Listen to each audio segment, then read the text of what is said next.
Okay, so hello everyone. Today we would like in 20 minutes to talk about emotional intelligence with Vanessa Pozzali, the COO of Synthosys. So Vanessa, for me these days we hear a lot the word emotional intelligence, okay, everywhere. Yes. But I want to start me and you a little bit before explaining the model to talk about emotions. So in your opinion, so what are emotions? What's happening in the context of leadership? So before to jumping in the context of leadership, emotions are different of feelings. Often in everyday language, you use one word or the other like it's the same, are not the same. Emotions are automatic reaction that we feel in our body and our mind whenever something happens in our life. So this emotion are automatic, happens in a fraction of a second, and we cannot control which emotion we feel, but we can control, of course, how we react when we feel emotions. While feelings are sentiments that are like more stable in the time. Like, for example, you have a partner, you have feelings for them. You don't have emotions. You can have emotion of, anger, frustration when they don't do their chore in the house, for example, but you still have the feeling of love. So this is the big difference between emotions and feelings. Okay. Now, so let's try to take it to the context of organizations and leadership. So what happens for the emotion to start? See, I won't try to imagine. Let's not talk about the scenario now, but let's imagine someone. So why you're having emotion suddenly, in your opinion? So this depends, like everyone have a different triggers for different emotions. Okay. That change culturally. For example, we have 5 basic emotions that everyone can understand in all over the world, but then there is others that change, but the trigger are different. It's cultural based, basically. So something happens, a thing happens, something that you like or you don't like, whatever, emotion can be positive or negative, even though I don't like this distinction. And something happens in your body, you feel it, your body start to activate it, so you know you're feeling something is something that you experienced before, and all of a sudden you understand that you are perceiving an emotion. Okay, then you can use it to think, so facilitate your thoughts. Oh, I'm happy because of this, so this make me feel happy actually. Or, oh, I'm angry because this is happening and this is something that I like to avoid. And this is already the understanding. So why you're feeling these emotions. And then there is the regulation. So how to regulate ourselves to accomplish our tasks. Okay. Let me take it a step back, Vanessa. I think you jumped too quickly here. But let's take it a step back, maybe for people who are new to EI, emotional intelligence. So if I understand well, what you explained right now is the Mayer and Salovey EI model, which has 4 different stages, okay? Exactly. So we have perceiving the emotion. Let's say you say, because I like the word trigger. So there is a trigger, that there is an emotion, okay? Now, what happens in many cases, what often happens is that someone is triggered, the emotion comes out, we feel something, and then we react right away. So this is emotion. Now, emotional intelligence is to say, okay, perfect. So we have Mayer and Salovey, they say you have 4 stages. So you have the perception of the emotion, something is happening. Then you will use that emotion to facilitate the thinking. So I think that's the step that comes after the trigger. You understand there is a trigger, but then it requires a certain level of self-awareness to say, okay, perfect. The emotion is happening. Let me use that emotion to facilitate the thinking. And then the third phase will be understanding that emotion. So maybe it's diving deeper to understand, okay, perfect now. Let me try to understand why I feel the way I feel. What's the relation? What makes this thing a trigger? I don't know, maybe a manager that is a little bit too bossy, micromanaging, or anything else. And then at the end, the phase 4 is the self-regulation.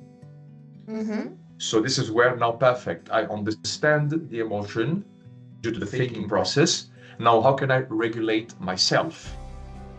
Okay, now, correct me if I'm wrong. I think the biggest issue is when the trigger happens and then we react quickly without going through the other phases. Do you have anything to add about this, or to explain maybe how we can slow down and take a step back? Oh yeah, definitely. Like I like about the reaction, because actually it's what the babies do. So when some baby is angry, like they don't have all this thinking through, so they just hit someone. While as an adults, we have some sort of level of regulation, whatever is facilitation or understanding or regulate our behavior. Like for example, my manager is tell me that I didn't do a good job. And this is make me angry because I want to be the best. Okay? But if I'm not there, the manager tell me I didn't do a good job, make me feel very angry. And in that moment, for any reason, I'm not able to have access of my emotional intelligence. So what can be the reaction? I can put my fists on the table and react like angrily, for example, or hit my manager if I'm very dysregulated in the moment. Oh, I hope not. Yeah, definitely not. But yeah, you can have this kind of embody of the emotions. So you're very angry, your fists are closing and say, no, it's not possible. I did a good job, because in that moment, we are not able to regulate ourselves, to go through our thinking while we're experiencing emotions.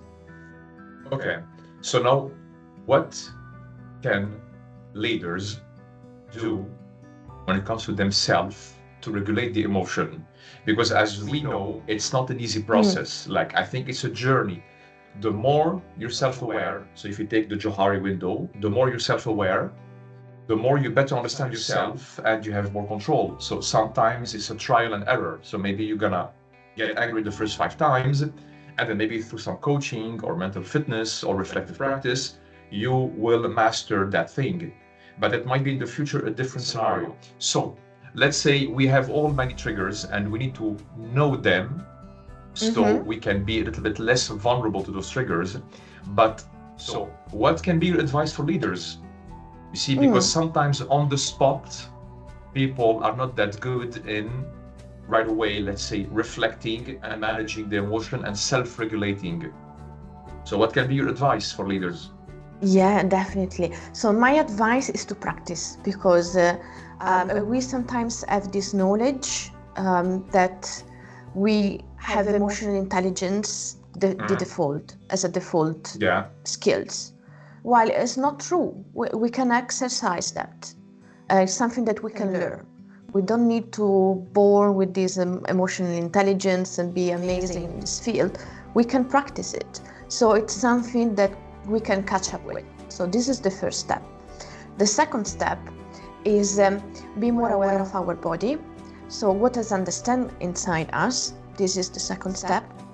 I would suggest, as you said, do coaching or mental fitness, have some kind of reflection about what happened. Like, for example, you're in a meeting, something happened that is very bad for your team, for your company, and you're very angry, and you show to your team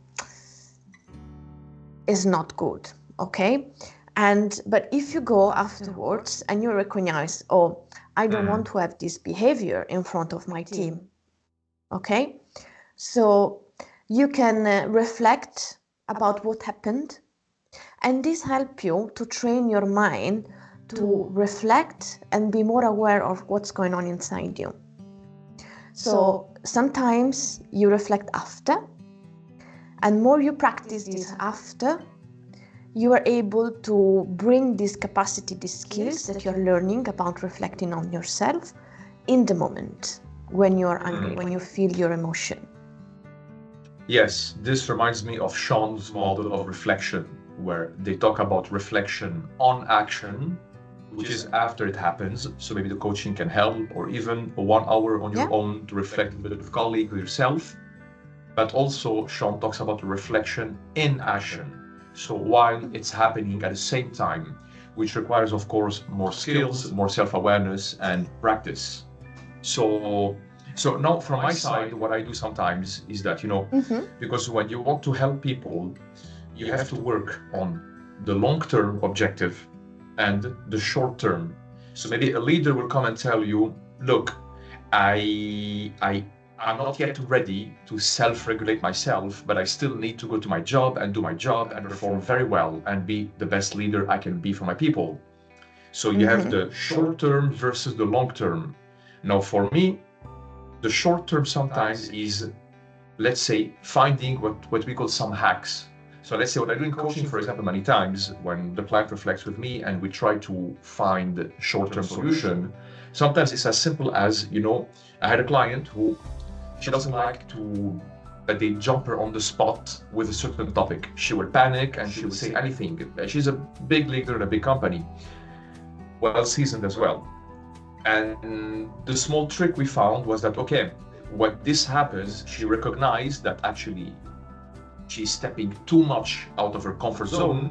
So what she will do, she will say, okay, look, let me grab a coffee and come back to you for that. And just these 2 minutes of going to the kitchen, grabbing a coffee and coming back is giving her time to really, let's say, facilitate the thinking and understand the emotion and find ways maybe to manage it better and show the best that she wants to show. That's the short term. Now, the long term for me becomes about understanding our trigger and why they are in the first place a trigger. So definitely. I don't know if I am covering both sides or to add something on this, Vanessa. Yeah, definitely. Like the example that you bring, maybe your client, she doesn't like to be to not know the answer. So maybe she's not comfortable to say, look, like I have to think about it, or I don't know everything about this project, so I have to catch up with something before give you an answer. Maybe she feel like under pressure to give a proper answer to someone else. So this is an understanding that will arrive with time, but at least she's able to manage right in there what's going on. So she will not panicking, she will have some space for herself, she will not feel under the pressure of the request of someone else, of the clients, and she can manage it. But I was thinking, like, for example, a scenario that we cannot control in that way. So for example, let's say I'm a leader but I became like very anxious before a presentation, for example, okay? So I cannot avoid presentations. I cannot do anything and then still anxious. I need to work on that in the long term. What can I do in the short terms?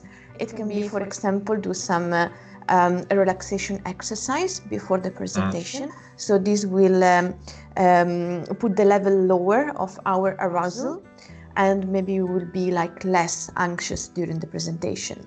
Another trick that worked for me in the past is just declare it. Like for example, I know I'm anxious to present something and I say, okay guys, this is very important for me. I'm really emotional and anxious today for these presentations. Okay, now we can start. So what works for me is, I declare I'm anxious, so people will say me shaking or became red in my face. So I'm not worried that they will think or infer that, I don't know, I'm anxious or whatever, or maybe other thoughts, who knows. I already declare, so I have this out of my mind and I can focus on my presentation, for example. What do you think? I like this, No, I totally agree, and we're not going to reinvent the wheel here, but then you touch on a very important point, because I did it as well with my clients. You declare, it's like someone is not very comfortable presenting, so they go on the stage and they start making fun of themselves, like just to loosen up a little bit and create this, okay guys, I'm not the best in presenting, so bear with me and let's move on. But then you touched on a very important point, which I think can be a good closure for this small dialogue today, is about vulnerability. You see, like when leadership started to boom a lot lately on LinkedIn and everywhere, there is an important skill we say leaders need to have, which is to be vulnerable. So you can come to your team and declare and say, look, maybe I am anxious in leading you. See, I don't know what's the best solution. What can we do? And this is something actually many leaders, male and female, are not very comfortable with the word vulnerability. They see it as a weakness, even though for me it is a strength. And this is actually the message here, is that, which actually will answer what I wanted to ask you. So if you are a leader and you really want your team to be comfortable in expressing their emotion, better understanding their emotion. So there is no magic trick, in your opinion, what a leader can do beyond just maybe creating a psychologically safe space where they can celebrate vulnerability and come together to acknowledge, understand, and support. But definitely be aware of sharing our emotions. It can be very tricky because in some culture it sees as something vulnerable or something that show your weakness. So if we as a leader, we want to create an environment, as you said, with a psychological safety, that everyone is able to express themselves, lead by example is the best thing. So lead by example, make you aware of your emotion and your team aware of what's going on. Like, for example, I don't know, I'm not paying attention of my team right now because I'm focusing in go with 100 tasks, and I know they're very important. So I can say, look guys, this week I have tons of tasks to do. I'm sorry, I will not be as much as available as I am usually. So please bear with me, but if there is something urgent, knock on my door. So you don't make your team feel left behind, for example. All these little tricks, these little things, declarations. And other things is make them understand what's going on, what you see. So like, for example, you see one of your team is very frustrated lately. It's looks like a little bit pissed off, doesn't speak much with anyone else. So we can approach and say, look, like, I see something off. I think it's because this project didn't go as you thought. So can we have a chat about that and see how you're doing, all these things. So even be proactive in reading their emotions. Like when you do with children, that you have them regulate themselves. So you have a children that start to, explode this anger, and to help him calm down, you try to make him understand what's going on. Look, you're angry because this is happening. Okay, this doesn't mean that the child or your coworker will be regulate themselves and will be happy the second before. The second after, but that means you're there with them and you're able to manage these emotions, especially what we think is a negative emotions like anger, frustration, and anxiety, all these things that we think that people doesn't want to have to be near it. If you show that you are able to bear these emotions, then people will be able to bear them too. I like it, and we're not going to drag this any longer, but you see what I know about leadership, it's all well connected. So even when you mention if a leader notices someone not really happy like usual or something is going on, so going to that person and engaging in a deep dialogue to understand, okay, what's happening is an affiliative leadership style, one of the 6 leadership styles cited by Daniel Goleman, who also work a lot in emotional intelligence. But that's another topic for another day. So I think we can wrap it here. So vulnerability is key. Declaring it for me is very important. And again, you see, it is part of like the team dynamic you create. So I do believe like if leaders starts to establish a proper team dynamic where people are feeling safe to express, declare, understand, and support, this is what can drive not only better well-being for the team, but also more innovation, creativity, and much higher performance. But what we will do now, thank you. Yeah, thank you so much, Vanessa and everyone. What we will do, we will put in the first comment a link or even just the name of the model that we use today by Mayer and Salovey, which is very interesting and it resonates with us and any other model in emotional intelligence. Thank you so much and have a lovely day. Thank you. Bye, Tarek. Bye, everyone. Bye.